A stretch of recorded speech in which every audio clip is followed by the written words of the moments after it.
एक समय हुआ करता था कि जब एक माता पिता अपनी बेटी के घर, मतलब जहाँ पर उसका ब्याह कर दिया गया है, उसको ब्याहने के बाद उसके घर का पानी तक नहीं पीते थे। लेकिन आज का समय इतना विपरीत हो गया है कि अपनी बेटी को अपने घर बैठाकर उसके नाम पर मेंटेनेंस, उसके नाम पर एलिमनी लेते हैं और उसका ही खाते हैं। ये आज के समय की एक कहानी है। मतलब जो माता पिता जिनको अपनी बेटी ससुराल में भेजनी चाहिए, वो अपनी बेटी को अपने मायके में घर में रखकर उसके उसके नाम का पैसा खा रहे हैं, उसके नाम से मेंटेनेंस खा रहे हैं, उसके नाम से एलमनी खा रहे हैं। पता नहीं क्यों हो रहा है ऐसा, लेकिन कहीं ना कहीं यही है घोर कलयुग। क्योंकि कहीं ना कहीं लोग ये नहीं सोचते हैं कि मैंने जिसकी अपनी बेटी का जहाँ ब्याह कर दिया, जहाँ शादी कर दी, उसको वहीं रहना चाहिए, उसका मेन स्थान वहीं है। लेकिन नहीं, उसके नाम से एलमनी लेंगे। भाई हमारा बेटी है, इतना खर्चा हुआ था, इतना पैसा चाहिए, उसका कई गुना बढ़ा चढ़ा कर बताएंगे। लेकिन कहीं ना कहीं बात यह आती है कि जब रिश्ते में इतनी खटास आ जाए कि रिश्ता टूटना ही है, तो फिर टूट ही जाता है। और आज के टाइम में देखिए, जो समझदार लोग हैं वो कोर्ट कचहरी से पहले ही सब कुछ अपना समेट लेते हैं कि चलो ठीक है, जो हुआ गलती तुमसे हुई या हमसे हुई, अब समझ नहीं आ रहा है कि क्या करना चाहिए। लेकिन फिर भी हम नहीं चाहते कि आगे जिंदगी खराब हो उन दोनों बच्चों की। तो जिंदगी खराब ना करने से बेहतर है एक ऑप्शन आता है कि आप अपना सेटलमेंट कर लें, अपना लाइफ सुधार लें। लेकिन कुछ लोग जो है वो जिद के पीछे पड़े रहते हैं कि हमें तो उससे पैसा लेना है, उससे एलिमनी लेनी है, उसको बर्बाद करना है। तो ऐसे लोगों की सोच जो होती है, वो लोग क्या करते हैं कि कोर्ट में तमाम झूठे प्रकार के मुकदमे कर देते हैं। और देखिए, लड़के वाले में भी ये लागू होता है कि जब आपके ऊपर झूठे मुकदमे दर्ज कराए जाते हैं, तो ये समझ लीजिए कि आपको वो एक प्रेशर बनाने के लिए मुकदमे किए जा रहे हैं। लेकिन आपको प्रेशर में वो नहीं आना है। आपको ये सोचना है कि ये झूठे मुकदमे, इतने मुकदमे जो कराए जा रहे हैं, वो सिर्फ और सिर्फ प्रेशर के लिए कराए जा रहे हैं या फिर वाकई सच्चाई है। अगर सच्चाई है तो आपको सजा मिलेगी, और अगर झूठे हैं पूरे, तो वो समझ लीजिए कि कंप्लीटली ये पूरा प्रेशर बनाया जा रहा है। और ये पूरा पैकेज 498 है, मेंटेनेंस, डीबी 406, ये सारे मुकदमे जो है, जो कंप्लीटली एक प्रकार से आपके ऊपर प्रेशर बनाने के लिए कराए जाते हैं। ये सारा जब आपके ऊपर प्रेशर बनाया जाएगा, तो फिर आप कहीं ना कहीं समझौते के लिए भागोगे, और समझौते के लिए भागोगे तो आपको फिर मोटी रकम देनी पड़ेगी। ये नियम बन चुका है आज के टाइम में। शादी करो किसी गरीब अमीर लड़के से, और अमीर लड़के को फंसाने के बाद फिर उसके साथ में रहना तो है नहीं, तो मेंटेनेंस लो, उससे लेमनी लो, उसको परेशान करो, उसके साधारण से परिवार को पूरे को क्रिमिनल बना कर रख दो। ये आज के टाइम की सोच बनी पड़ी है। जो व्यक्ति एक अच्छा खासा पढ़ा लिखा, समझदार, अच्छा अपना बिजनेस हो, व्यापार हो, या फिर कोई कामकाज हो, या फिर कोई नौकरी हो उसके पास में, वो नौकरी वगैरह सब छोड़ छाड़ के वो इस मुकदमों में चला जाता है और अपना पूरा जीवन जो है तबाह कर लेता है।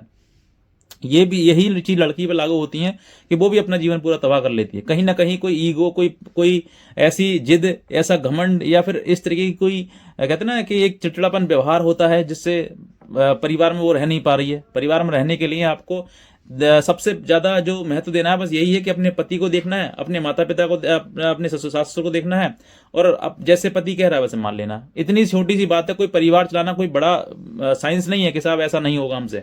बहुत ही छोटी नॉर्मल सी परिवार की बात है कि परिवार में जाएंगे आप, तो जाएंगे तो भाई जिस घर में तुम जा रहे हो, उस घर के परिवार वालों का कहीं ना कहीं कहना तो माना जाएगा। अगर कहना नहीं मानोगे तो फिर आप समझ के देखिए कि परिवार तो आप खुद नहीं चलाना चाहती हैं, या फिर आपके अंदर बुद्धि नहीं है वो चलाने की। तो परिवार को चलाना बहुत आसान है, लेकिन कहीं ना कहीं भाई मैं तो ऐसा ही करूंगी, मैं तो ये ही चाहिए मुझे, तो फिर आपके परिवार में खटास आना शुरू हो जाता है। और फिर जिद के चलते हुए आप कोर्ट कचहरी जाते हैं, और जाने के बाद वहां पर तमाम मुकदमे दर्ज करवा देते हैं, जो कि होता भी नहीं है। ऐसे बहुत सारे विवाद हैं जिनमें कोई कारण नहीं है, बिना कारण के मुकदमे चल रहे हैं, और अब उनसे पैसे की मांग की जाती है। लास्ट में कहीं ना कहीं यही एक निकल के आता है कि अब तुम इनको पैसा दो।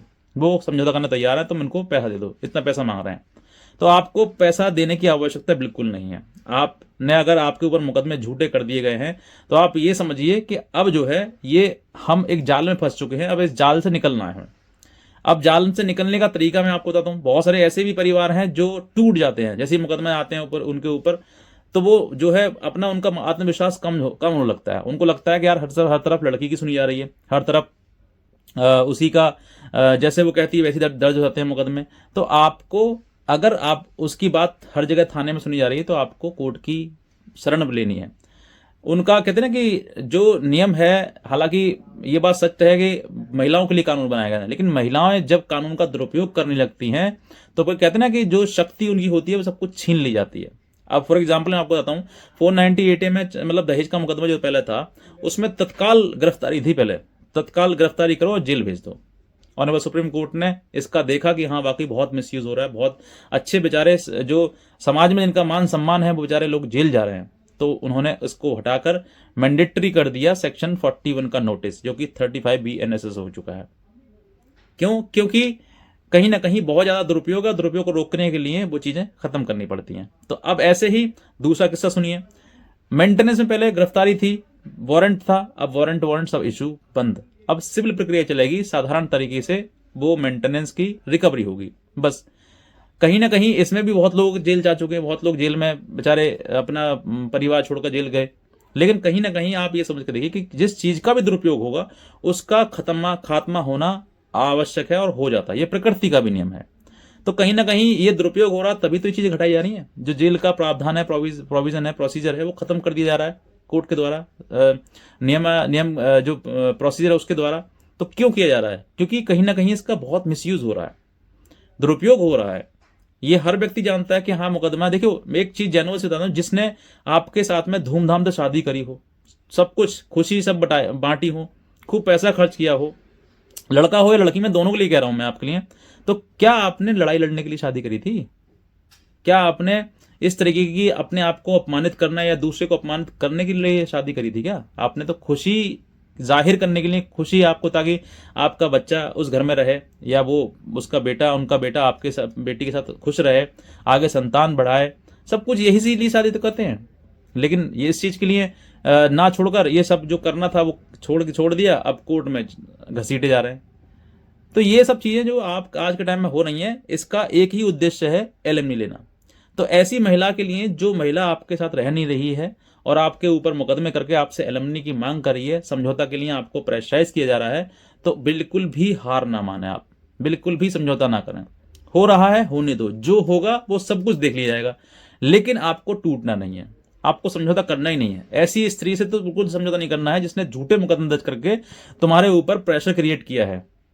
ये समझ लीजिए एक प्रकार से कंप्लीटली ब्लैकमेलिंग है कि पैसे दो वरना मुकदमे तो है ही है। तो आपको बिल्कुल भी ऐसी परिस्थिति, ऐसी समाज जहां पर लोग जो है वो किस तरीके की आपसे डिमांड कर रहे हैं, क्योंकि मैं बहुत देखता हूं लोगों के द्वारा कि लोग जो है वो आज के टाइम में मुकदमे झूठे करके और ससुराल पक्ष को इतना प्रेशराइज करते हैं कि वो बेचारा या तो आत्महत्या पे मजबूर हो जाता है या फिर वो पैसा दे अपना। तो ना आत्महत्या करनी है ना पैसा देना, आपको समय लीजिए, बहुत प्रोसीजर है, जितने फंसाने के लिए उससे बाहर निकलने के लिए भी है। बस आपको थोड़ा सा इंतजार करना पड़ेगा, ताकि आप जो है अपनी जो जीवन है उस जीवन की जो आपके ऊपर प्रेशराइज बना रहा है उसको समझ सकें। ये पूरा एक जाल है, ट्रैप है, जिसमें आपको फंसाया जाता है, और इस जाल में निकलने के लिए आपको एक ही रास्ता अपनाना है, वो है धैर्य। बस थोड़ा धैर्य रखिएगा, समय रहते हुए। कहते हैं बुराई आज ना तो कल खत्म हो जाती है, जब पत्ते खराब हो जाते हैं तो पेड़ से ऑटोमेटिकली झड़ जाते हैं। आप थोड़ा सा इंतजार करिए, समय के रहते हुए हर चीज बदल जाएगी, और आपको जिस चीज के लिए आपको प्रेरित किया जा रहा है कि भाई एलिमनी दो, पैसा दो, तो मैं कहता हूं आज ही आपसे गांठ बांध लीजिए, 1 रुपया आपको एलिमनी का नहीं देना है। तलाक ले वो ले, नहीं ले तो आपको देनी भी नहीं है तलाक। क्यों देनी है तलाक? आपने शादी साथ रहने के लिए करी थी या तलाक देने के लिए करी थी? बताइए। किसी को तलाक नहीं देनी है, किसी को एलिमनी नहीं देनी है। लड़ाई लड़ रहे हैं तो लड़ लेते हो, जो अगर तुम लड़ रहे हो तो वो भी लड़ रही है अपनी तरफ से, अगर वो लड़ रही है तो तुम भी लड़ रहे हो। कहीं ना कहीं लड़ाई जो जारी है उसको जारी रहने दो, क्योंकि अगर उसको आप बंद करोगे, आप जल्द शॉर्ट टेम्पर हो जाओगे ना, तो फिर आपका वही चीज है कि हथौड़ा आपके ऊपर मारा और उसका असर आपके ऊपर हो गया, और उस असर का असर अब ये हो रहा है कि आपको एलिमनी देना पड़ रही है, पैसा देना पड़ रहा है उसके लिए। तो आपको पैसा बिल्कुल भी नहीं देना है, झूठे मुकदमों से बिल्कुल नहीं डरना है, लड़ाई लड़नी है, जितना हो सकता है उतना लड़िए। अभी ऑनरेबल सुप्रीम कोर्ट ने भी स्पष्ट कर दिया है इस चीज के लिए कि अगर आप पढ़े लिखे हैं और आप सोच रहे हैं कि भाई मुकदमा करके एलिमनी ले लेंगे, पैसा ले लेंगे, तो ऐसा नहीं होगा। हर जगह, हर प्रयास में आप सोचें कि भाई सब कानून मेरी तरफ है, कानून मेरे लिए है, तो झूठे मुकदमे दर्ज कराने के लिए आप कानून है, लेकिन झूठ को साबित करना भी आपको बहुत बड़ी बात है। कोई बात नहीं, करते रहिए, लड़ते रहिए। कहीं ना कहीं झूठ को, अगर वो झूठ के लिए लड़ सकती है तो तुम सच के लिए नहीं लड़ सकते? कैसे इंसान हो तुम, बताओ? अगर वो झूठ अपना साबित करने में तत्काल मतलब पूरा जोर लगा दे रही है और झूठ ही झूठ बोले जा रही है, तो फिर आपको क्या सच की लड़ाई नहीं लड़ सकते हैं आप? अरे आपकी तो अंतरात्मा आपको प्रेरित करती होगी कि हाँ लड़ो। तो आपको मैं ये कहना चाहता हूं आपके लिए कि आप किसी भी प्रकार की इस तरीके की ब्लैकमेलिंग में, इस तरीके का चीज़ों में जो आपके सामने आ रहा है उसको बिल्कुल भी मतलब सहन ना करें। लड़ाई लड़िए, जितना हो सकता है उतनी अपनी सत्य को कहिए, झूठ बिल्कुल मत बोलिएगा, और जितना हो सकता है लड़ाई लड़िए। वरना एलमनी के चक्कर में आपसे बहुत सारी मोटी रकम ऐंठ ली जाएगी, और कहीं ना कहीं ऐसा भी हुआ है कि फैसले के नाम पर पैसा ले लिया गया और पैसे के बाद फिर उसके बाद दोबारा से मुकदमे उस पुरुष के ऊपर कर दिए गए। ये नहीं है कि सिर्फ ये 490 केस है, अरे बहुत सारे केस हैं उसके अलावा। वो एक स्त्री है, तुम समझो बात को, मैं क्या कहना चाह रहा हूं। वो फिर और कोई भी मुकदमा तुम्हारे ऊपर दर्ज कर सकती है, तो फिर तुम पैसा दोगे क्या उसके लिए? बताओ। तो आपको समझना है कि आपको लड़ना बेहतर है या फिर पैसा देकर फैसला करना बेहतर है। यह आपके ऊपर डिपेंड करता है। मेरा तो ये मानना है कि आप 1 रुपया भी उसको न दें। बस अगर जिंदगी तुम्हारी खराब हुई है तो जिंदगी उसकी खराब हुई है, तो तुम्हारी भी खराब हुई है। तुम्हारे ऊपर भी टैग लग गया है, यू आर सेकंड हैंड, समझ लीजिए आप।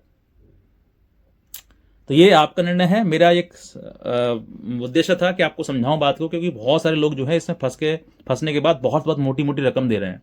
परिवार मतलब शादी क्या कर ली उन्होंने, जीवन अपना खराब कर लिया, जीवन में ऐसी परेशानी लेकर रख दी कि अब रोज कोर्ट कचहरी हो रही है। तो कोर्ट कचहरी कोई वो नहीं है, आप सोच कर देखिए। बहुत बहुत अच्छे अच्छे सम्मानित लोग जो है आज के टाइम में कोर्ट कचहरी चेक कर रहे हैं, और लोग तो जो आज के टाइम में जेल भी जा रहे हैं। आप देख लीजिए दिल्ली में कौन कौन जेल गया है, आप समझ लीजिए को मैं क्या कहता हूँ उसके लिए। लेकिन आप ये समझिएगा कोई वो नहीं है, अपराध नहीं है। अगर आपने किया है तो आपको दबने की जरूरत नहीं है, आपको उस अपराध के नीचे किसी प्रकार से फंसने की आवश्यकता भी नहीं है।